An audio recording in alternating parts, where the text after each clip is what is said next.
কুশি কাটা গলা জামাতে কীভাবে অ্যাডজাস্ট করে সেটা আজকে আমরা দেখব এবং পুরো ভিডিওটা আমি আপনাদের সঙ্গে শেয়ার করব। এখানে আমি গলাটাকে দুই পার্ট করে নিব। দুই পার্ট করে নিয়ে যে সাইডে ফাঁকা জায়গা সেটা আপনারা পেছনেও দিতে পারেন, আমি এটা ঘাড়ে দিব সেই জন্য। এবং অপর সাইডে আমি একটু দাগ কেটে নিব, কারণ এটাতে আসলে দাগ কেটে নেওয়ার কারণে আমার এটা পরবর্তীতে আমার খেয়াল থাকবে যে এখানে আমার দাগ চিহ্নটা ছিল। এখন আমরা ঘাড়ের জায়গা থেকে 2 ইঞ্চি নিচে একটা দাগ দিব এবং দুই সাইডে ভালো করে দাগটা দিব যাতে ভালো করে দেখা যায়। আমরা এই ঘাড় থেকে যে 2 ইঞ্চি রাখলাম এটা হচ্ছে আমরা বগলের জন্য রাখবো। দুই সাইডে ঠিক একইভাবে আমরা 2 ইঞ্চি করে রাখলাম এবং উপর নিচ দুই পার্টেই আমি দাগ দিয়ে নিলাম, যাতে হচ্ছে সহজেই আমি এটা দেখেই বুঝতে পারি। আমাদের কাজ হবে মেইনলি এই দাগ থেকে এই দাগ পর্যন্ত। মাঝে যে ঘাড় থেকে যে 2 ইঞ্চি আমরা গ্যাপ রেখেছি এটা বগলের কাজ হবে এবং এই ফুলগুলো আমরা আপনাদের ইচ্ছা অনুযায়ী বসাতে পারেন। এখন চলুন আমি কাপড়ের কাজটা দেখাই। কাপড়ে আসলে তেমন কোনো কাজ নেই। এখানে দেখেন একটা আমি কাপড় নিয়েছি, এটা 3 বছরের বাচ্চার জন্য, 3.5 বছর বা 4 বছরের বাচ্চার জন্য হতে পারে।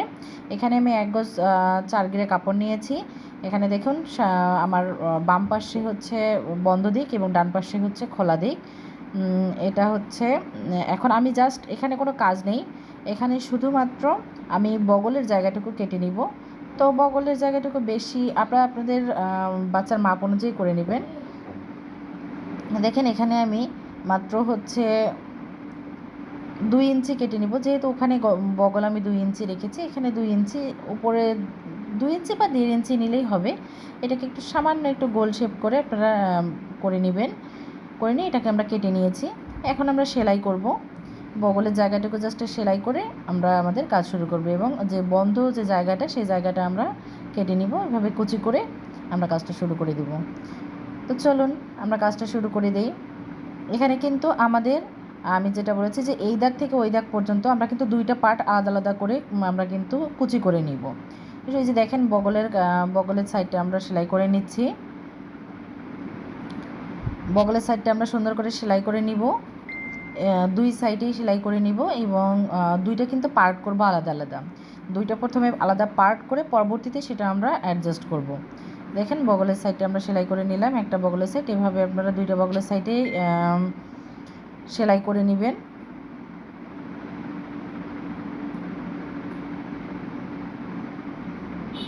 এই দুটো বগলের সাইডে সেলাই হয়ে গেল এবং আমি সাইডেও একটা সেলাই দিয়ে দিয়েছি।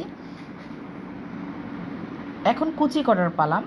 এই যে আমরা শুধু এই বগলের সাইড থেকে ওই বগলের সাইড পর্যন্ত আমরা কুচি করে নিব। কতটা কুচি করে নিব আপনারা একটু মাপ দিয়ে নেবেন, যে আমরা যে গলায় যে দাগটা দিয়ে নিয়েছি সামনের পাটটা কতটুকু সে অনুযায়ী আপনারা মাপ দিয়ে, আমি আগে মাপ দিয়ে নিয়েছি অফ ক্যামেরায়, যেটা আসলে ক্যামেরার সামনে দেখানো হয়নি। আমি সেই অনুযায়ী কুচি করে নিচ্ছি। এভাবে ছোটো ছোটো কুচি করে নিতে পারেন বা আপনাদের ইচ্ছা অনুযায়ী কতটুকু কুচি দিবেন। যদি কেউ পাতলা কুচি দিতে চান দিতে পারেন, যে যার ইচ্ছা মতো। এই যে আমার কুচি করা শেষ। এখন এই যে দেখেন আমি দাগটা যে দিয়ে নিয়েছিলাম, মানে বগলের নিচ থেকে যে 2 ইঞ্চি, এই পাশে 2 ইঞ্চি যে দাগটা নিয়েছিলাম, আমাদের মেনলি কাজ হবে এইখান থেকে।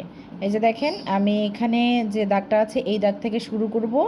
এই দেখেন এই দাগ থেকে আমি প্রথমে একটু সুই সুতো দিয়ে সেলাই করে নিব, কারণ এটা যদি ভালো করে এখানে বসানো যায় তাহলে সেলাই মেশিনে কাজ করতে কিন্তু সুবিধা হয়।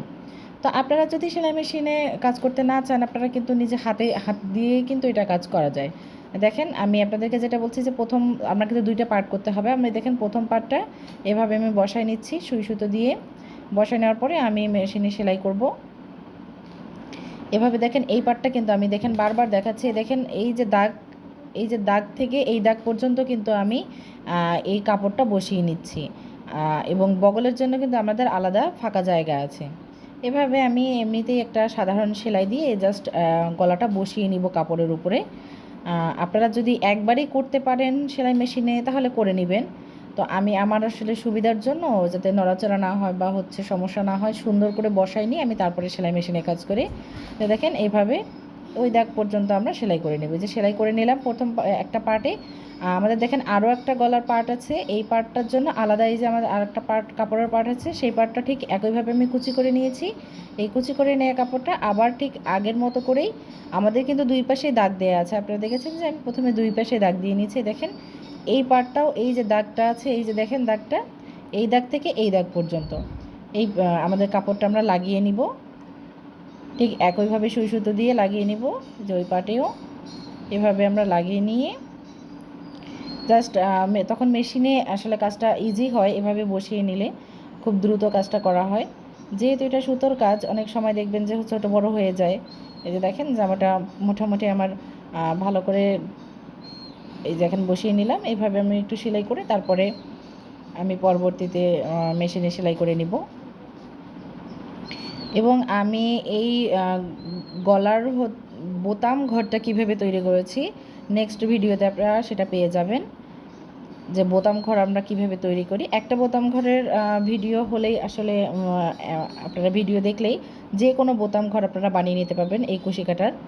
দেখেন একইভাবে আমি সেলাই করে নিচ্ছি, এভাবে খুব সহজেই সেলাই করে নিচ্ছি এবং ওই দাগ পর্যন্ত। এই দেখেন সেলাই করা হয়ে গেল, মোটামুটি কিন্তু আমার জামা রেডি। এখন জাস্ট 2 সাইড আমি সেলাই করলেই আমার কিন্তু জামা রেডি। যখন আপনারা 2 সাইড সেলাই করবেন তখন কিন্তু আপনার এই বডিটাকে উল্টাই নেবেন, উল্টাই নিয়ে কিন্তু সেলাইটা করে নেবেন। এবং এই ফুলগুলো, এই যে দেখেন ফুলগুলো আমি কিভাবে লাগিয়ে নিব।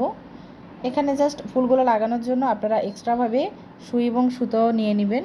সুই সুতো দিয়ে আমি নিয়ে এখানে জাস্ট আমি পুঁথিটা আগে আমার লাগানো ছিল। আপনারা চাইলে কিন্তু একবারেই কিন্তু পুঁথিটা লাগাতে পারবেন, কোনো সমস্যা নেই। আপনারা এভাবেই ফুলগুলো লাগিয়ে নেবেন। খুব সহজেই, কিন্তু খুব সহজ কাজ, আপনারা চেষ্টা করলেই পারবেন। দেখেন কয়েকটা জাস্ট সেলাই দিলে এটা ফুলটা বসে যাবে। এবং আপনারা যদি চান যে সাইডে আরেকটু সেলাই দিয়ে এটাকে ভালোভাবে বসাবেন, সেটাও করতে পারবেন। এই কাজগুলো কিন্তু সেভাবে দেখা যায় না, সুতার কাজ হওয়ার কারণে আপনি সুই সুতো দিয়ে চিকন সুতো দিয়ে কাজ করলে সেটা পিছন সাইডে দেখা যায় না। দেখেন এভাবে হয়ে যাবে আমাদের একটা জামা।